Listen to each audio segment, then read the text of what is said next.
بنی اسرائیل کی ایک عورت تھی جو حسن و جمال میں اپنی مثال آپ تھی، اور وہ بدکار تھی، گھر کا دروازہ کھلا رکھتی تھی اور بن سنور کر چارپائی کے اوپر بیٹھ جاتی تو اس کے دروازے کے سامنے سے گزرنے والے نوجوان جب اس پر نظر پڑتی تو وہ بہک جاتے تھے۔ وہ ان سے کچھ رقم لیتی تھی اور ان کو گناہ کا موقع دے دیتی تھی۔ ایک مرتبہ ایک نوجوان بڑا نیک تھا، وہ ادھر سے گزرا، قدرتاً اس کی بھی نظر اس طرف اٹھ گئی تو اس نے دیکھا کہ اتنی خوبصورت عورت، اس کو بھی شیطان نے بہکایا۔ تو اس نے اس گھر کے جو کام کرنے والی تھی اس سے پوچھا کہ تیری مال کا مرد کو قریب کیسے آنے دیتی ہے؟ اس نے کہا جناب 1000 دینار لیتی ہے اور پھر اس کو اپنے ساتھ وقت گزارنے کا موقع دیتی ہے۔ اب یہ نوجوان واپس تو گھر آ گیا، مگر سوچتا رہا کہ میں 1000 دینار اکٹھا کروں پھر مجھے اس عورت کے ساتھ وقت گزارنے کا موقع مل جائے۔ اس نے محنت کی، مزدوری کی، 1000 دینار اس سے جمع کر لیے۔ ایک دن یہ اس عورت کے پاس گیا اور 1000 دینار اس نے دے دیے۔ عورت نے کہا کہ ٹھیک ہے، اب تم آؤ اور میرے ساتھ چارپائی پہ بیٹھ سکتے ہو۔ یہ جب اس کے ساتھ چارپائی پر بیٹھا نا تو اس کے دل پہ اللہ کا خوف غالب آ گیا کہ اب تک میں نے جو عبادت کی ہے کہیں اللہ تعالیٰ اس عبادت کو ٹھکرا نہ دے کہ تو بالآخر گناہ کا ارتکاب کر بیٹھا۔ اب عورت انتظار میں تھی کہ میں نے جب اسے بلا لیا ہے تو یہ اب اپنی خواہش پوری کرے گا، مگر وہ بندہ تو بہت ہی خاموش چپ بت بن کے بیٹھا ہوا ہے۔ تو عورت نے اس سے پوچھا کہ بھئی میں نے تو تمہیں یہاں نہیں بلایا، تم خود آئے ہو۔ اس نے کہا میں اپنے نفس کی خواہش کی وجہ سے آ تو گیا تھا، لیکن جب میں یہاں چارپائی پر آ کر بیٹھا ہوں نا تو میرے اوپر اللہ کا خوف غالب آ گیا اور میں نے ارادہ ترک کر دیا، میں تیرے ساتھ گناہ نہیں کروں گا، اور جو 1000 دینار میں نے دیے ہیں وہ بھی تیرے ہی، میں تجھ سے واپس نہیں لیتا اور میں اپنے گھر جا رہا ہوں۔ یہ کہہ کے وہ نوجوان گناہ کیے بغیر اٹھا اور اپنے گھر کی طرف چل پڑا۔ عورت نے اس سے جاتے جاتے پوچھ لیا کہ تم کس گاؤں کے رہنے والے ہو؟ اس نے گاؤں کا نام بتا دیا۔ چند دن گزرے تو اس عورت کے دل میں خیال آیا کہ یہ ایسا نوجوان ہے جس نے پہلے کبھی گناہ نہیں کیا، پہلا گناہ کرنا تھا اور اس پر اتنا خوف غالب آ گیا، اور میں تو روز گناہ کرتی ہوں اور میں توبہ نہیں کرتی، تو مجھے بھی اللہ سے ڈرنا چاہیے۔ چنانچہ اس نے نیت کر لی کہ میں بھی آج کے بعد یہ بدکاری والے گناہ کو چھوڑ دیتی ہوں۔ چند دن گزرے تو اس کا بھی زندگی گزارنا مشکل بن گیا۔ جیسے عورت مرد کی ضرورت ہے، مرد عورت کی ضرورت ہے۔ اس عورت نے سوچا کہ میں اسی نوجوان کا پتہ کرتی ہوں اور اگر وہ ہے تو میں اس کے ساتھ نکاح کر کے نیکی کی زندگی گزارتی ہوں۔ چنانچہ یہ عورت اس کے گاؤں میں گئی اور اس بندے کا نام پوچھا، انہوں نے گھر بتا دیا کہ فلاں جگہ گھر ہے۔ یہ عورت آئی اور اس نے اس کے گھر کا دروازہ کھٹکھٹایا۔ جب گھر کا دروازہ کھٹکھٹایا تو اللہ کی شان، وہی نیک نوجوان دروازہ کھول کر باہر نکلا پوچھنے کے لیے کہ کون ہے۔ جب نوجوان کی اس عورت پر نظر پڑ گئی تو وہ تو حیران ہو گیا کہ جس گناہ سے بچ کے میں گھر آیا تھا اب وہ عورت تو میرے دروازے پر چل کر آ کر کھڑی ہو گئی۔ تو اس نے ایک زور کی آہ بھری اور وہ گرا اور فوت ہو گیا۔ عورت کو بڑا افسوس ہوا، یہ چند دن وہیں رہی۔ پھر اس نے لوگوں کو بتایا تھا کہ میں تو بھئی اس کے ساتھ نکاح کے ارادے سے آئی تھی اور میں نیکی کی زندگی گزارنا چاہتی تھی۔ گھر والوں کو اس عورت سے ہمدردی ہوئی تو انہوں نے عورت کو کہا کہ وہ بندہ تو فوت ہو گیا مگر اس کا ایک اور بھائی ہے، ابھی شادی شدہ نہیں ہے، وہ شادی کرنا چاہتا ہے، اگر تم چاہو تو ہم اس کے بھائی سے تمہارا نکاح کر دیتے ہیں۔ تو وہ عورت کہنے لگی بہت اچھا۔ چنانچہ اس عورت کا اس کے بھائی سے نکاح ہو گیا۔ کتابوں میں لکھا ہے اللہ نے اس عورت کی توبہ کو ایسے قبول کیا کہ اس کو اللہ نے 7 بیٹے دیے اور سب بیٹے اپنے اپنے وقت کے اولیاء بنے۔ بد کردار عورت تھی، سچی توبہ کر کے 7 اولیاء کی ماں بنی، قیامت کے دن اللہ کے سامنے سرخرو ہوگی۔ اللہ رب العزت اپنی صفات میں کامل ہے، بندہ اپنی صفات میں ناقص ہے۔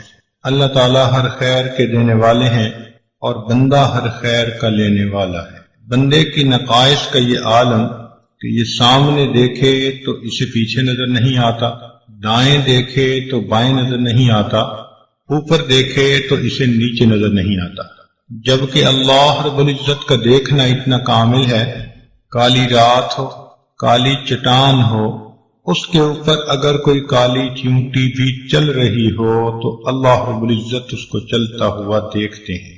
انسان کا سننا اتنا ناقص کہ اگر ایک وقت میں یہ کسی سے گفتگو کر رہا ہو اور دوسرے لوگ بھی آپس میں قریب بیٹھے باتیں کر رہے ہوں تو اس کو بات سننے میں دشواری ہوتی ہے۔ ہم نے کتنی مرتبہ دیکھا کہ ٹیلی فون پہ بات کرتے ہوئے اگر کمرے میں کوئی دوسرا بھی بول رہا ہو تو اسے کہنا پڑتا ہے کہ جی آہستہ بولیں، مجھے بات سمجھ نہیں آ رہی، جبکہ اللہ رب العزت کا دیکھنا اتنا کامل ہے، اللہ رب العزت کا سننا اتنا کامل ہے کہ حضرت آدم علیہ السلام سے لے کر قیامت تک آنے والا آخری انسان، مرد، عورت، بچے اور بوڑھے، سب کے سب ایک میدان میں جمع ہو جائیں اور ایک ہی وقت میں اللہ رب العزت سے دعائیں مانگیں، اللہ تعالیٰ اس پر قادر ہے ان سب کی الگ الگ دعا کو سن لے۔ تو انسان اپنی صفات میں ناقص ہے، اللہ رب العزت اپنی صفات میں کامل ہے۔ انسان ہر خیر کا لینے والا ہے، اللہ تعالیٰ ہر خیر کے دینے والے ہیں۔ چنانچہ ہمارے پاس جو کچھ بھی ہے یہ ہمارا اپنا ذاتی نہیں، ملکیت نہیں، یہ سب اللہ رب العزت کی دین ہے اور اس کی عطا ہے۔ آپ ذرا غور فرمائیں، اگر اللہ تعالیٰ ہمیں صحت نہ دیتے ہم بیمار ہوتے، اگر اللہ تعالیٰ ہمیں مال نہ دیتے ہم بیکاری ہوتے، اگر اللہ تعالیٰ ہمیں بینائی نہ دیتے ہم اندھے ہوتے، گویائی نہ دیتے ہم گنگے ہوتے، سماعت نہ دیتے تو ہم بہرے ہوتے، ہاتھ پاؤں نہ دیتے تو لولے لنگڑے ہوتے، اگر اللہ تعالیٰ ہمیں کھانا نہ دیتے ہم بھوکے ہوتے، پانی نہ دیتے تو ہم پیاسے ہوتے، کپڑے نہ دیتے ہم ننگے ہوتے، اگر اللہ تعالیٰ گھر نہ دیتے بے گھر ہوتے، اولاد نہ دیتے لاولد ہوتے، اگر اللہ تعالیٰ ہمیں عزت نہ دیتے ہم دنیا میں ذلیل ہوتے، اگر اللہ تعالیٰ ہمیں عقل نہ دیتے تو ہم پاگل ہوتے۔ معلوم ہوا یہ جو عزتوں بھری زندگی ہم دنیا میں گزارتے پھر رہے ہیں یہ سب اللہ رب العزت کا کرم اور احسان ہی ہے۔ چنانچہ ہارون رشید ایک مرتبہ پیاسا تھا اور اس نے پانی مانگا تو لانے والے نے پانی کا پیالہ لا کر دیا۔ ایک اللہ والے وہاں بیٹھے ہوئے تھے، انہوں نے کہا بادشاہ سلامت، پانی پینے سے پہلے ذرا میری بات سن لینا کہ اگر آپ کو پیاس لگی ہو اور پوری دنیا میں ایک پیالہ کے سوا کہیں پانی نہ ہو اور وہ پانی والا آپ سے قیمت مانگے تو آپ کتنی قیمت دے کر پانی کا پیالہ خرید لیں گے؟ بادشاہ نے کہا کہ میں اپنی آدھی سلطنت دے کر بھی وہ پانی خریدوں گا اور پیوں گا۔ اس نے کہا اچھا، اگر آپ نے وہ پانی پی لیا اور وہ پانی آپ کے جسم میں جا کر کہیں بلاک ہو گیا، یورینیشن نہیں ہو رہی اور آپ کو سخت تکلیف ہو رہی ہے، کیونکہ جن مریضوں کا پیشاب بند ہو جاتا ہے وہ تو زندگی اور موت کی کشمکش میں ہوتے ہیں، مچھلی کی طرح تڑپ رہے ہوتے ہیں۔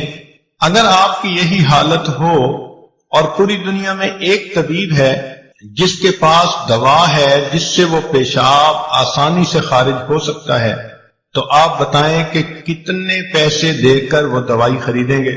بادشاہ نے کہا کہ اپنی آدھی سلطنت دے کر بھی وہ دوائی خریدوں گا۔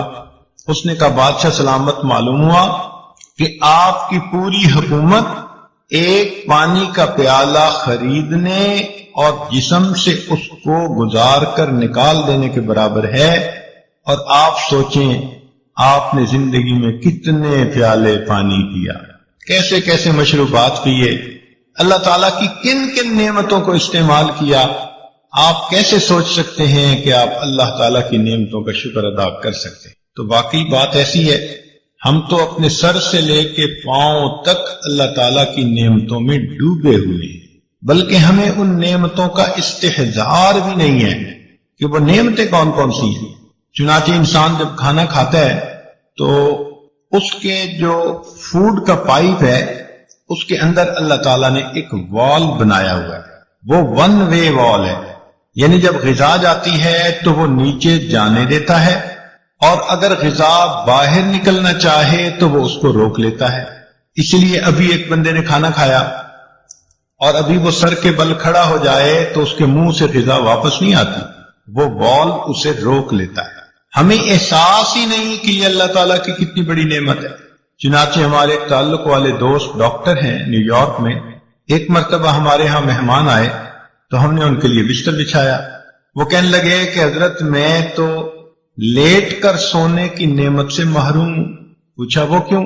کہنے لگے کہ وہ جو کھانے کی نالی کے اندر ایک والو ہوتا ہے وہ میرا والو لیک ہو چکا ہے، چنانچہ اگر میں لیٹ جاؤں تو میرے پیٹ کا جتنا بھی کھانا ہوتا ہے وہ منہ کے راستے باہر آتا ہے، لہذا میں لیٹ نہیں سکتا، مجھے ساری رات بیٹھ کے سونا ہے.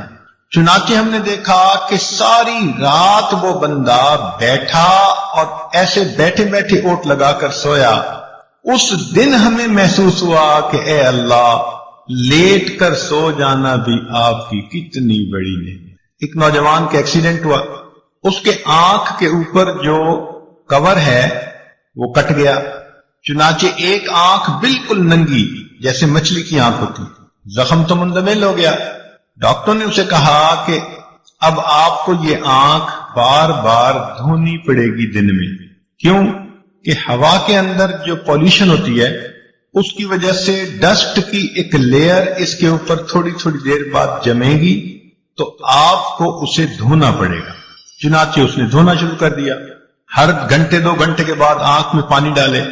اب جب بار بار یہ عمل شروع کیا تو 1 مہینے کے بعد اس کے رخسار کا جو گوشت تھا وہ اتنا سینسٹیو ہو گیا کہ پانی کے لگنے سے درد ہوتا تھا. اس نے ڈاکٹروں کو کہا کہ اس مصیبت سے کیسے میری جان چھوٹ سکتی ہے. انہوں نے کہا کہ دیکھیں، اللہ تعالیٰ نے ایک نظام بنایا ہے کہ ہر انسان کی پلکوں کے نیچے ایک پانی کا سسٹم ہے، وہ آٹومیٹک تھوڑی تھوڑی دیر بعد پانی ریلیز کرتا ہے اور انسان پلک چھپکتا ہے تو اس کی آنکھوں کی سکرین اس سے صاف ہوتی رہتی ہے. یوں سمجھیں کہ یہ ہماری آنکھوں کی ونڈ سکرین کا وائپر ہے اور وہ ہر وقت صاف ہوتی ہے تو ہمیں محسوس نہیں ہوتا. اب سوچئے جب اس نعمت سے کوئی بندہ محروم ہوا تب اس کو احساس ہوا کہ پلک چھپکنا بھی اللہ رب العزت کی کتنی بڑی نعمت. تو جب ہم اتنے ہی محتاج ہیں تو ہمیں چاہیے کہ ہم اپنی ان نعمتوں کو اللہ تعالیٰ سے مانگیں. اللہ تعالیٰ سے نعمتیں مانگنا اس عمل کو دعا کہتے ہیں. اور قدرتی بات ہے کہ رمضان مبارک کا یہ مقدس مہینہ ویسے بھی مانگنے کا مہینہ ہے اور اس عاجز کو آج دعا مانگنے کے لیے ہی بلایا گیا ہے. تو دل میں خیال آیا کہ دعا سے متعلق ہی کیوں نہ چند باتیں کہہ دی جائیں. ممکن ہے کہ اگر یہ بات سامعین کے سمجھ میں آ گئی اور انہوں نے رمضان مبارک میں اللہ تعالیٰ سے صحیح انداز سے دعائیں مانگی تو یقیناً ان کا فائدہ ہو جائے گا. نبی علیہ السلام نے فرمایا الدعاء مخ العبادہ، دعا عبادت کا نچوڑ ہے. جیسے کسی چیز کی کریم ہوتی ہے نا کوئی، تو یوں سمجھیں کہ دعا عبادت کا مغز ہے. اور دوسری حدیث پاک میں فرمایا الدعاء هو العبادہ، کہ دعا ہی عبادت ہے. اللہ تعالیٰ خوش ہوتے ہیں جب کوئی بندہ دعا مانگتا ہے اور جو نہیں مانگتا اللہ تعالیٰ اس سے ناراض ہوتے ہیں. چنانچہ ارشاد فرماتے ہیں من لم یسأل اللہ یغضب علیہ، جو بندہ دعا نہیں مانگتا اللہ تعالیٰ اس بندے سے ناراض ہوتے ہیں. آج ہم مخلوق سے تو بہت کچھ مانگتے پھرتے ہیں اور ہمیں ڈھنگ اور طریقے بھی آتے ہیں، اللہ تعالیٰ سے مانگنے کے طریقے آج ہم نہیں سیکھ پائے. چنانچہ مخلوق کے مانگنے میں اور اللہ رب العزت سے مانگنے میں چند بنیادی فرق ہیں. ذرا توجہ سے بات سنیے گا. پہلی بات تو یہ کہ مخلوق سے اگر آپ بار بار مانگیں تو مخلوق ناراض ہوتی ہے. آپ دوست سے ایک دفعہ کوئی چیز مانگیں وہ دے دے گا، دوسری دفعہ مانگیں دے دے گا، تیسری دفعہ موڈ بنا لے گا، چوتھی دفعہ بولنا چھوڑ دے گا اور 5ویں دفعہ آپ سے تعلق توڑنے کا اعلان کر دے گا کہ یہ کیسا آدمی ہے، ہر وقت مانگتا ہی رہتا ہے. تو مخلوق سے بار بار مانگو تو مخلوق ناراض ہوتی ہے، جبکہ اللہ رب العزت کا معاملہ عجیب ہے. بندہ ایک دفعہ مانگے وہ دیتے ہیں، 2 دفعہ مانگے وہ دیتے ہیں، جتنی بار مانگے اتنی بار دیتے ہیں، بلکہ جو بندہ ہر چیز اللہ سے مانگے، ہر وقت اللہ سے مانگے، اللہ تعالیٰ اس بندے کو اپنا ولی اور دوست بنا لیتے ہیں۔ وہ فرماتے ہیں کہ یہ ہمارا ایسا بندہ ہے کہ ہمارے سوا کسی اور سے یہ مانگتا ہی نہیں۔ ایک دوسرا فرق یہ ہے کہ اگر مخلوق سے کوئی مانگے تو کئی مرتبہ دے تو دیتے ہیں مگر غصے میں آ کے دیتے ہیں۔ مثال کے طور پہ ایک آدمی ڈرائیونگ کر رہا ہے، والدہ بھی پاس بیٹھی ہے، اب کسی جگہ ریڈ لائٹ پر اس نے گاڑی کو روکا تو ادھر سے کوئی فقیر بھی آ گیا، اس نے ونڈو گلاس کو کھٹکھٹایا تو اس نے اشارہ سے کہہ دیا کہ بھئی معاف کر دو، مگر مانگنے والے بھی بڑے مستقل مزاج ہوتے ہیں، وہ پھر مانگتا ہے، وہ پھر مانگتا ہے، حتیٰ کہ آپ کو غصہ آتا ہے کہ یہ جاتا کیوں نہیں۔ اتنے میں آپ کی والدہ کہہ دیتی ہے کہ بیٹا اسے کچھ دے دو۔ اب ماں کے کہنے کی بنا پر آپ اپنی جیب سے 2 روپے نکال کر دیتے تو ہیں، مگر کتنی غصے والی نظروں سے اس فقیر کو دیکھتے ہیں، اور دیتے ہوئے یوں کہہ رہے ہوتے ہیں کہ جیسے بھائی لو اور دفع ہو جاؤ۔ تو دیا بھی مگر غصے سے دیا، بوجھ سمجھ کے دیا، مگر اللہ تعالیٰ کا معاملہ اور ہے، بندہ اس سے جتنا بھی مانگے، جب بھی مانگے، اللہ تعالیٰ کبھی بھی ناراض ہو کر نہیں دیتے، بلکہ ہمیشہ بندے کو پیار سے دیا کرتے۔ پھر مخلوق کے مانگنے میں ایک اور بھی ہے کہ اگر آپ کسی امیر بندے کے پاس جائیں اور ان سے کہیں گی کہ مجھے 54 دے دیں، اور وہ بندہ اربوں پتی ہو، تو وہ آپ سے غصہ کرے گا کہ آپ نے مجھے کیا فقیر سمجھا ہوا ہے جو مجھ سے 54 مانگنے آ گئے۔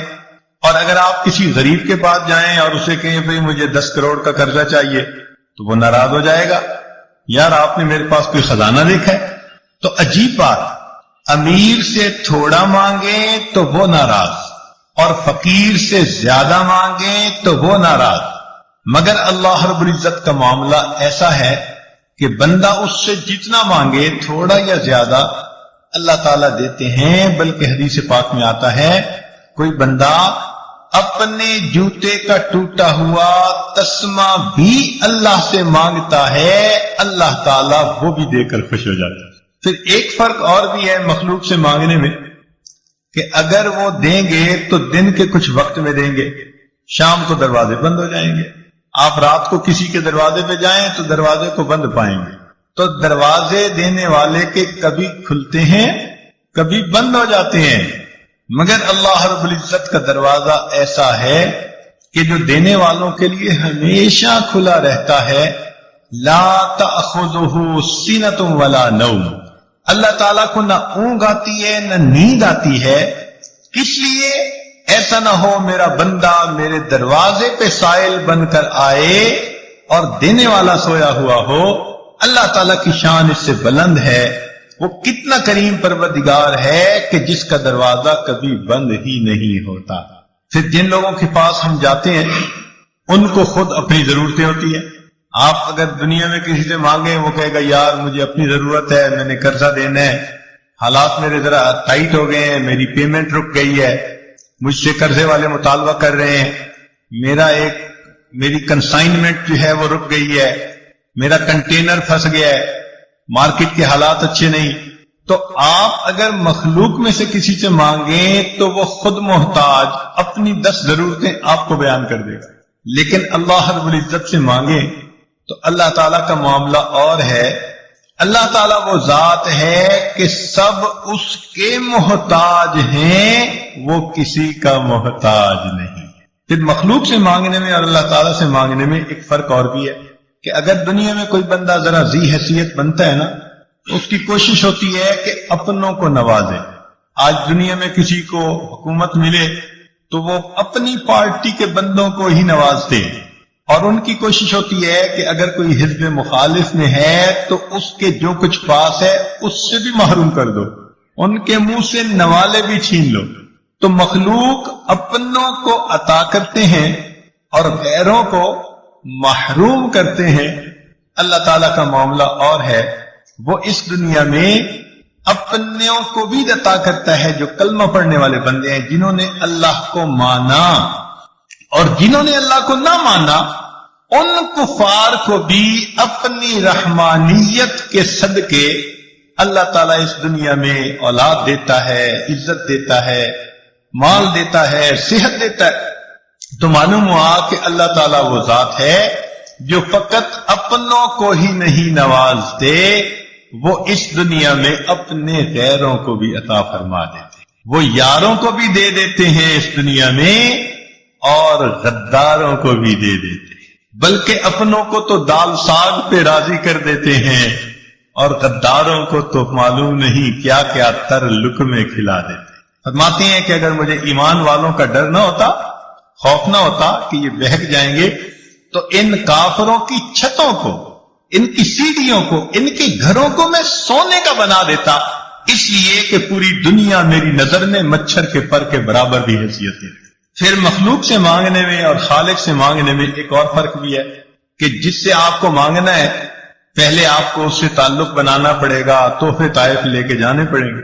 تو دنیا میں کسی کے پاس جاؤ تو پوچھیں گے کیا لائے ہو، کیا گفٹ لائے، افسر صاحب کے لیے کیا کچھ لائے۔ تو دنیا میں کسی کے پاس جاؤ تو جواب ملے گا کہ کیا لائے ہو، جبکہ اللہ رب العزت وہ ذات ہے کہ جب بھی اس کے دروازے پہ بندہ جائے وہ ہمیشہ بندے سے یہ پوچھتا ہے میرے بندے تم میرے دروازے پر کیا لینے کے لیے آئے ہو۔ مخلوق کے بارے میں دیکھا کہ اگر وہ کسی پہ کچھ احسان کریں بھی اور انہیں اڑتی ہوئی خبر ملے کہ فلاں بندہ تو میرے بارے میں الٹی بات کر رہا تھا، تو وہ شک کی بنا پر بھی اپنے ان احسانات کو، تعاون کو روک دیتے ہیں۔ حقیقت نہیں تھی بات، ایسے ہی کسی نے بات کر دی، کیونکہ یہ اس کو دے رہے ہیں، احسان کر رہے ہیں، تو شک کی بنا پر اس بندے کو محروم کر دیں گے۔ اور اللہ تعالیٰ کیا ذات ہے، سبحان اللہ، کہ اس کے بندے اگر بتقاضائے بشریت گناہ بھی کر بیٹھتے ہیں، حکم خدا کو توڑ بھی بیٹھتے ہیں اپنی جہالت کی بنا پر، اللہ تعالیٰ اپنی نعمتوں سے محروم پھر بھی نہیں کرتا۔ کبیرہ گناہ کر کے آتے ہیں اور گھر میں آ کے پلنگ پر میٹھی نیند سو جاتا، اللہ تعالیٰ ان کو نیند سے محروم تو نہیں کر دیتا۔ یہ تو نہیں کہ تم نے نماز قضا کی تو تمہارا کھانا ہضم نہیں ہوگا۔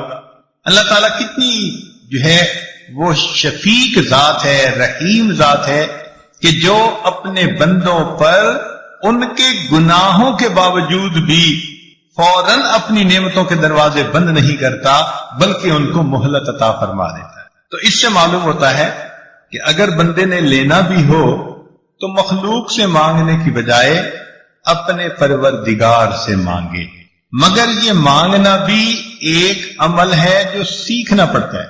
آپ نے دیکھا ہوگا کورس کے اندر اپلیکیشن لینی ہو نا تو ہر بندہ تو وہ فارم بھر ہی نہیں سکتا، تو لوگ بیٹھے ہوتے ہیں جو کہتے ہیں جی آئیں ہم آپ کو فارم بھرنا سکھا دیتے ہیں۔ آپ نے پاسپورٹ کے لیے اپلائی کرنا ہے تو درخواست میں کتنی ٹیکنیکل پوائنٹس باتیں ہوتی ہیں، تو بندہ ضرور ہیلپ مانگتا ہے کسی سے کہ بھئی میں ایسا نہ ہو کہ کہیں غلط انفارمیشن پہ دے بیٹھے۔ عمرہ حج کا ویزا ہو تو کسی نہ کسی جاننے والے سے پوچھتا ہے کہ بھئی میں نے اپلیکیشن کیسے بھری۔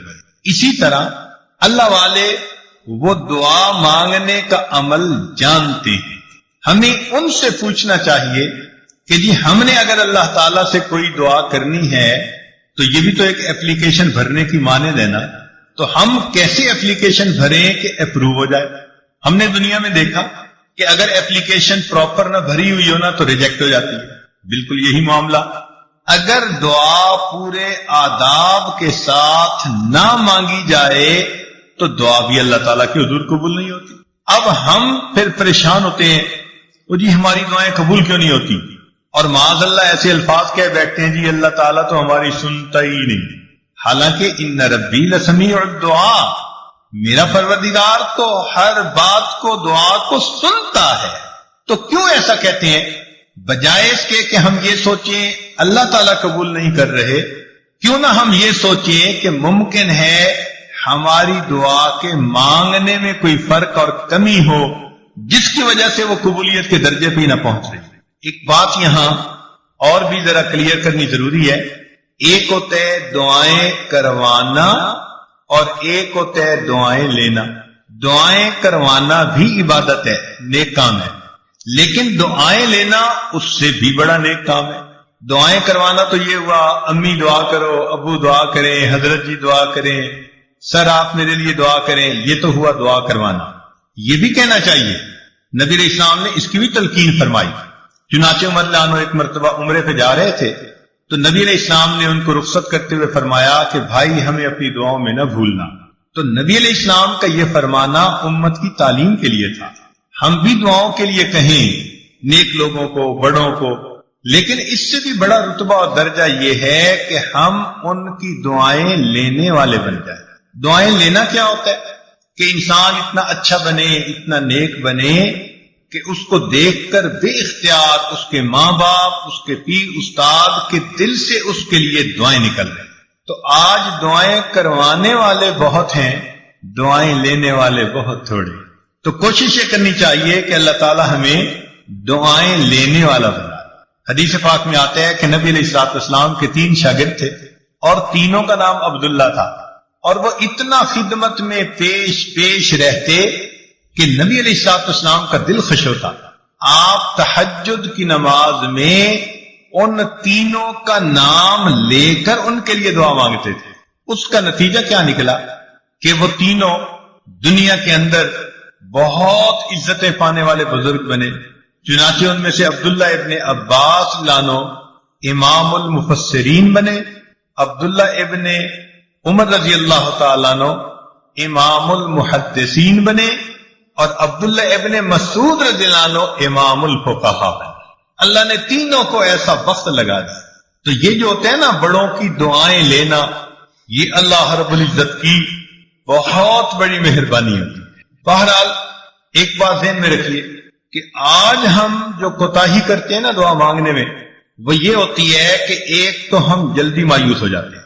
ہم چاہتے ہیں آج ہم نے دعا مانگی اور بس شام ہونے سے پہلے دعا کی قبولیت سامنے نظر آ جائے. آج کل عورتیں ایسے سمجھتی ہیں کہ جیسے ہم نے خاوند کو صبح کام کہا تو شام تک ہونا چاہیے، اگر نہیں ہوا تو شکوہ کریں گی. یہ اللہ تعالیٰ کو بھی اسی طرح ڈیل کرتی ہے کہ جی ہم نے فجر کی نماز میں دعا مانگی تھی اور شام تک دعا قبولی نہیں ہوئی، ادھر بھی شکوے کرنے بیٹھ جاتی ہیں. اللہ تعالیٰ ہے، اس سے مانگنے کا طریقہ ہے. اس کی بارگاہ میں ناز نہیں چلتا، اس کے ہاں نیاز چلتا، عاجزی چلتی. کئی مرتبہ عورتوں کو دیکھا خط میں اپنے حالات لکھتی ہیں کہ جی میں نے دعا مانگی قبول نہیں ہوئی، بس میں نے تو دعائیں مانگنی چھوڑ دی. یعنی جیسے خاوند سے روٹھ جاتا ہے، یہ خدا کی بندیاں اپنی کم علمی کی وجہ سے اپنے خدا سے بھی روٹھی پھرتی. یہ نہیں دیکھیں گی کہ بھائی دعا مانگنے میں تو کوئی کمی ہوگی نا، جس وجہ سے یہ اپلیکیشن ریجیکٹ ہو گئی ہے، اس پہ غور نہیں کریں گی، بلکہ اللہ تعالیٰ جی ہماری تو سنتا ہی نہیں. کیوں نہیں سنتا؟ حدیث پاک میں آتا ہے ہر بندے کی دعا قبول ہوتی ہے، مگر قبولیت کے 3 انداز ہیں. یا تو جیسے مانگی منو ان قبول ہو گئی، یا اللہ تعالیٰ اس کے بدلے کوئی بڑی مصیبت اس بندے سے دور کر دیتے ہیں، یا اس کو نام اعمال میں ذخیرہ کے طور پر لکھوا دیتے ہیں اور قیامت کے دن اس کو اتنا دیں گے. حدیث پاک میں آتا ہے کہ وہ بندہ دعا مانگے گا، اللہ دنیا میں میری کوئی دعا نہ پوری ہوتی، ہر دعا ذخیرہ بنی ہوتی، اور آج اس دن مجھے اس کا اجر ملتا تو کتنی اچھی بات ہوتی. 3 میں سے کسی نہ کسی ایک صورت میں دعا کا بدلہ ضرور ملتا ہے. اب اللہ تعالیٰ پابند تو نہیں ہے نا کہ ہم نے مانگی ہے تو اسی کو پورا کر دے. اللہ تعالیٰ حکمت والے ہیں، وہ دیکھتے ہیں کہ یہ دعا اس کے لیے پورا ہونا بہتر ہے یا برا ہے. کئی دفعہ بندہ پیسہ مانگتا ہے اور اللہ تعالیٰ جانتے ہیں کہ اس کو پیسہ مل گیا نا تو یہ اس کو ہضم نہیں کر پائے گا، یہ ایمان سے ہی محروم ہو جائے گا، یہ دین سے ہی محروم ہو جائے گا. تو اللہ تعالیٰ پھر اس کی اس دعا کو اس طرح قبول نہیں کرتے. جیسے بچہ انگارہ پکڑنا چاہے تو ماں کتنی محبت کرنے والی ہوتی ہے مگر انگارہ نہیں پکڑنے دیتی. اب بچہ روئے جی امی میری بات نہیں مانتی، نہیں، بچے کو نہیں پتا کہ وہ اس کے لیے نقصان دہ ہے، ماں کو پتا ہے. اسی طرح ہم نے جو مانگا ہمیں کیا پتا وہ ہمارے لیے ٹھیک ہے یا نہیں. اللہ تعالیٰ چونکہ رحیم و کریم ہے، اس لیے جو بندے کے لیے بہتر نہیں ہوتا اللہ تعالیٰ وہ نہیں کرتا۔ چنانچہ کئی بچیاں چاہتی ہیں کہ جی فلاں جگہ شادی ہو جائے، ہر بندہ چاہتا ہے پسند کی شادی ہو، تو اب ان کی اگر نیت بن گئی کہ ادھر شادی ہو جائے اور ہو نہیں رہی تو بس سب سے بیزار، بڑی دعائیں مانگی، بڑے وظیفے کیے، بڑا قرآن پڑھا، اور جی ہماری تو دعا قبول ہی نہیں ہوتی۔ اللہ کی بندی، آپ کو کیا پتا کہ وہ جو اس وقت اتنی محبتوں کا تمہارے ساتھ اظہار کر رہا ہے کل کو تمہارے ساتھ وہ کیا برتاؤ کرے۔ ممکن ہے کل کو وہ تمہیں سرے سے ہی طلاق دے دے، کل کو وہ تمہاری بجائے کسی اور کے ساتھ اپنے تعلق بنا لے اور تمہیں گھر کے اندر ذلیل کرے، دوسروں کے سامنے بے عزت کرے، اور تم اس وقت جینے کی بجائے مر جانے کو ترجیح دینے لگو۔ تو اس وقت انسان سوچتا ہے جی ادھر میرا رشتہ ہو جائے، اور وہ کہتے ہیں جی میری دعا قبول ہی نہیں ہوتی۔ بھائی قبول اس لیے نہیں ہو رہی، اللہ تعالیٰ بہتر چاہتا ہے۔ تو اس لیے دعا جب بھی مانگی جاتی ہے اگر بندے کے حق میں بہتر ہو تو اللہ تعالیٰ اسی طرح پورا کر دیتے ہیں، بہتر نہ ہو تو اللہ تعالیٰ پورا نہیں کرتے۔ مثال کے طور پہ ایک بندے نے کہا اللہ مجھے امیر بنا دے، غنی بنا دے، اللہ تعالیٰ نہیں بناتے۔ کیوں؟ اللہ تعالیٰ جانتے ہیں اس کو مال ملا تو یہ اولاد کی تربیت کر نہیں سکے گا، اس کی اولاد نافرمان بن کے ایمان سے بھی خارج ہو جائے گا۔ کتنے لوگ ہیں مال ان کے گھر میں آ جاتا ہے اور ان کی اولاد ان کے ہاتھوں سے نکل جاتی ہے۔ ہمیں کیا پتا کہ کس وجہ سے یہ دعا قبول نہیں ہو رہی۔ اللہ تعالیٰ پہ بھروسہ رکھیں، اعتماد رکھیں، اس کو اپنے اوپر ماں سے بھی 70 گنا زیادہ مہربان سمجھتے ہوئے سوچیں کہ کوئی نہ کوئی حکمت ہوگی جو من و ان قبول نہیں ہوگی۔ اور ہمیں کیا پتا کہ اللہ تعالیٰ نے اس دعا کے بدلے کوئی مصیبت سے بچایا ہو۔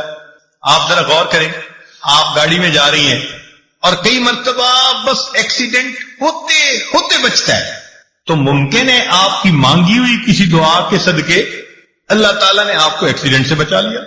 زلزلہ آیا، لاکھوں انسان مرے بھی اور زخمی بھی ہوئے، ہمیں جو اللہ نے اس زلزلے میں بچا لیا، کیا پتا کسی وقت کی مانگی ہوئی کوئی دعا۔ تو یوں کہہ دینا جی ہم نے مانگی ہے دعا قبول نہیں ہوتی، یہ جلد بازی اللہ تعالیٰ کی بارگاہ میں ظاہر کرنا مناسب نہیں۔ دعا مانگنی چاہیے، مانگتے رہنا چاہیے۔ آپ نے دیکھا ہوگا کہ بچہ کوئی چیز مانگتا ہے تو ماں شروع میں منع کر دیتی ہے، نہیں دینی، پھر مانگتا ہے، پھر وہ کہتی ہے نہیں دینی، جھڑکی بھی دے دیتی ہے۔ لیکن جب بچہ مانگتا رہتا ہے، اس چھوٹے سے بچے کو بھی پتا ہے کہ میں مانگتا رہوں گا نا تو امی دے دے گی۔ چنانچہ تھوڑی دیر کے بعد جب وہ روتا دھوتا ہے ماں کے سامنے، ماں چیز بھی لے کے دے دیتی ہے اور اٹھا کے سینے سے بھی لگا لیتی ہے۔ تو اسی طرح دعا مانگنی ہو تو ہم نان سٹاپ بغیر تھکے اللہ سے مانگتے رہیں۔ ہمارا کام ہے مانگنا، مانگنے کے بعد ہم محروم نہیں رہیں گے، کسی نہ کسی صورت اس کا ریٹرن ہمیں ملے گا، یا تو وہ دعا ویسے قبول یا اس کے بدلے کوئی بیماری جو ہے نا وہ دور کر دی جائے گی۔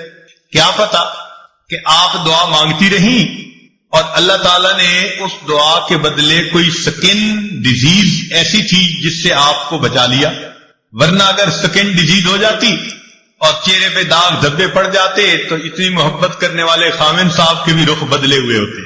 اللہ نے آپ کی صحت کو سلامت رکھا، کوئی ایسی بیماری نہیں لگائی، گھر میں الفتوں محبتوں کی زندگی گزارتی پھر رہی ہے، پتہ نہیں ہے کس کس دعا کا نتیجہ ہے جو اللہ نے آپ کو یہ عزتیں دی ہیں۔ تو اس لیے دعا مانگنے میں فوراً توقع رکھنا کہ جی ابھی قبول ہو جائے، یہ بندگی کے آداب کے خلاف ہے۔ جلدی مایوس نہیں ہونا چاہیے۔ اور پھر ایک بات اس میں اور بھی سمجھ لیں کہ کچھ لوگ دعائیں مانگتے ہیں اور کچھ لوگ دعائیں پڑھتے ہیں۔ دعا پڑھنے سے دعا قبول نہیں ہوتی، دعا مانگنے سے دعا قبول ہوتی۔ کیا فرق ہے دونوں میں؟ دعا پڑھنا تو یہ ہوا کہ بس بیٹھے ہیں ربنا آتنا فی دنیا ربنا ظلمنا، بس طوطے کی طرح ٹیپ ریکارڈ جیسے بجتا ہے وہ بج گیا، اور پتہ یہ بھی نہیں کہ میں نے کیا مانگا کیا نہیں۔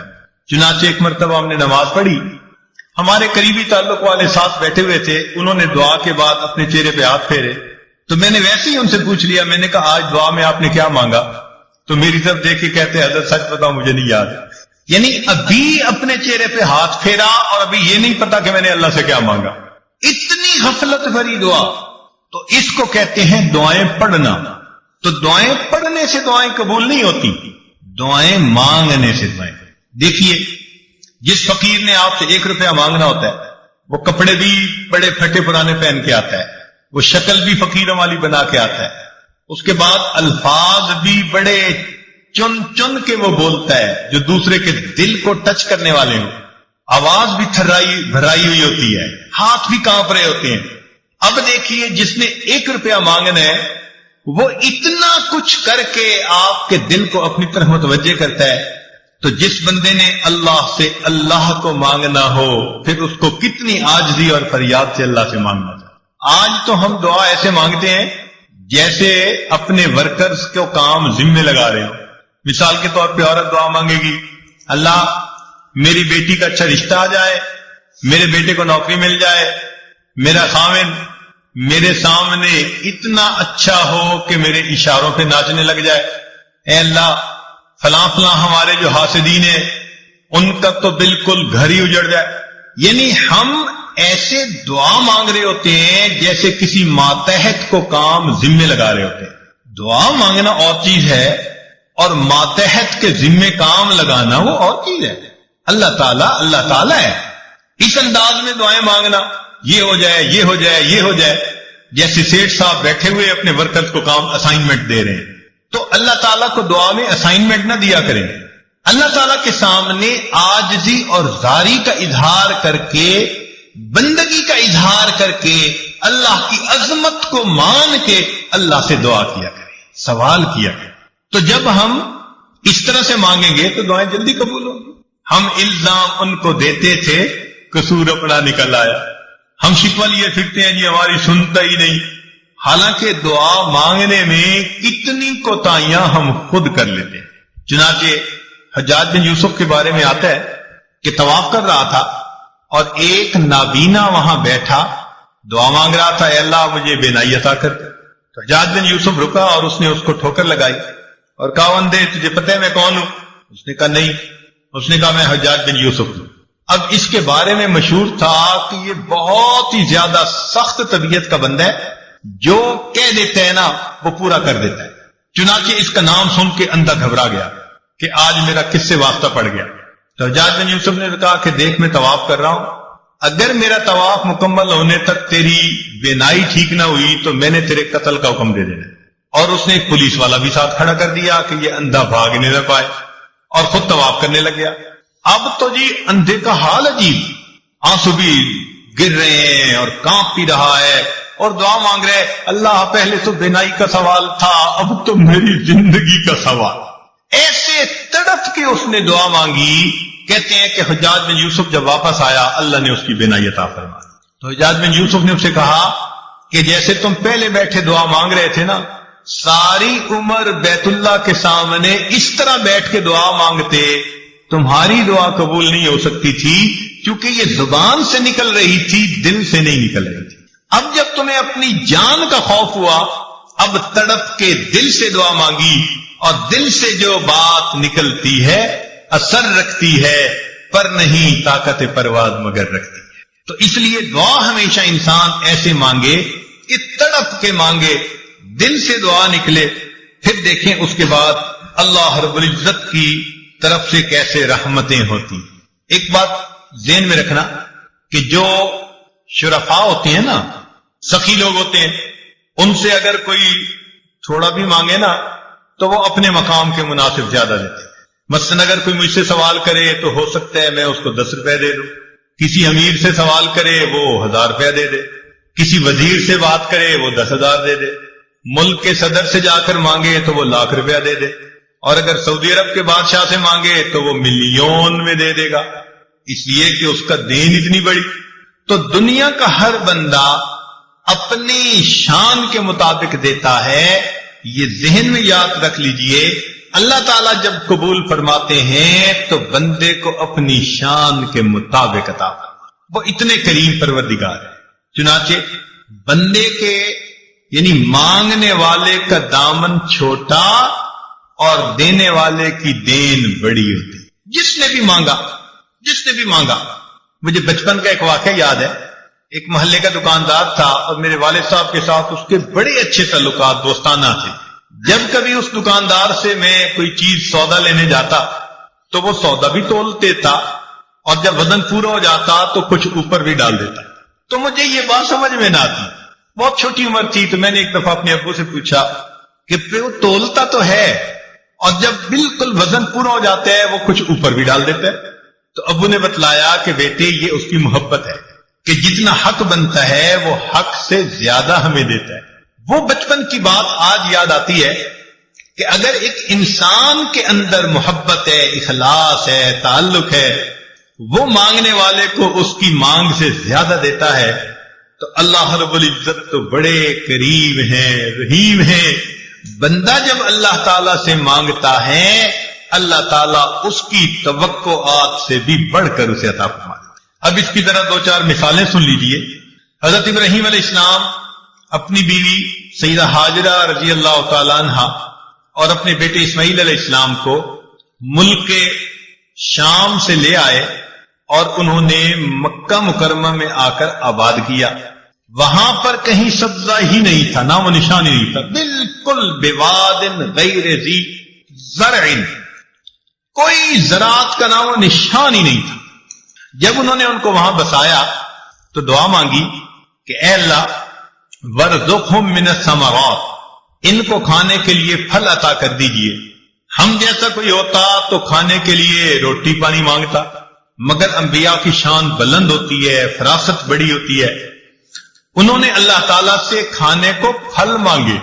اب دیکھیے کہ اللہ تعالیٰ نے ان کی دعا کی قبولیت کا جہاں تذکرہ کیا تو وہاں ارشاد فرمایا یجبا الیہ ثمرات کل شیء. اے میرے پیارے ابراہیم، ہم اس جگہ ہر چیز کے پھل پہنچائیں گے. حالانکہ ثمرات الاشجار کہہ دیتے تو بھی بات ٹھیک تھی کہ درختوں کے پھل، اور مانگنے والے کی نیت تو درختوں کے ہی پھل تھی نا. مگر جب دینے والے نے دینے کا اعلان کیا تو ثمرات الاشجار نہیں کہا، ثمرات کل شیء، ہر چیز کا ثمر پہنچے گا. چنانچہ آج آپ دیکھیں کہ کھیتیوں کا ثمر سبزیاں ہیں، درختوں کا ثمر ان کے پھل ہیں، ملوں کا ثمر ان کا پروڈکٹ ہے، کسی کا ثمر کپڑا، کسی کا ثمر چینی، کسی کا ثمر پلاسٹک کی چیزیں. تو پوری دنیا میں جو ثمر بھی کہیں سے نکل رہا